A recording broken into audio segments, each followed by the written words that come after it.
बड़ी खबर बता दें, सुप्रीम कोर्ट ने न्यायपालिका में भ्रष्टाचार बताने वाले एनसीईआरटी के 8वीं क्लास के चैप्टर पर रोक लगा दी है।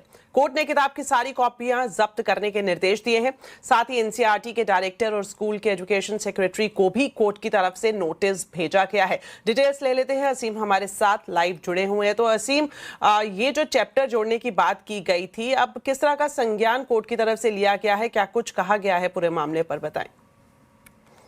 एनसीईआरटी की 8वीं कक्षा की सोशल साइंस की किताब के अंदर जुडिशरी को भ्रष्ट बताया गया था। इस मामले का सुप्रीम कोर्ट ने खुद संज्ञान लिया और आज सुनवाई की तारीख तय की थी। ठीक उससे पहले एनसीईआरटी ने इसको लेकर के माफी मांगी और किताब को हटाने का फैसला किया।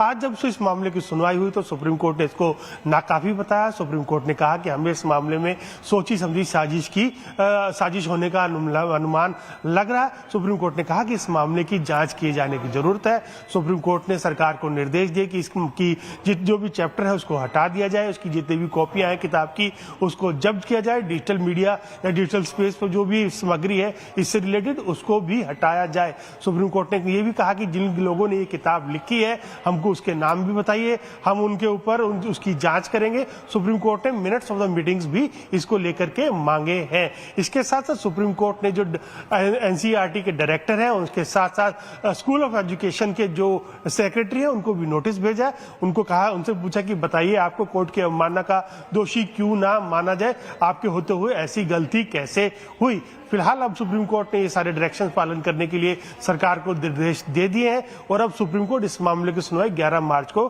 करेगा। शुक्रिया असीम इन दोनों खबरों पर पूरी जानकारी बताने के लिए। साथ ही आपको बता दें, एनसीईआरटी मामले पर शिक्षा मंत्री धर्मेंद्र प्रधान का भी स्टेटमेंट सामने आया है। धर्मेंद्र प्रधान ने एनसीईआरटी में दोषियों पर कार्रवाई की बात की है। जब ही ये घटना मेरे सामने आई, मैं तुरंत ही एनसीईआरटी को निर्देश देके सारे किताबों को विड्रॉ करवाया। आगे वो ना जा पाए उसकी सारी चिंता किया और उसको विड्रॉ करने का निर्देश दिया। न्यायपालिका को कोई भी असम्मान करने का कोई उद्देश्य ही नहीं था, सरकार के उसमें कतई उद्देश्य नहीं था।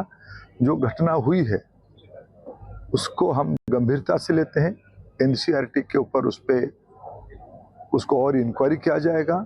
जो भी व्यक्ति उसमें से उस किताब को बनवाने में, उस चैप्टर को बनवाने में संलग्न है, उनके ऊपर कार्रवाई की जाएगी।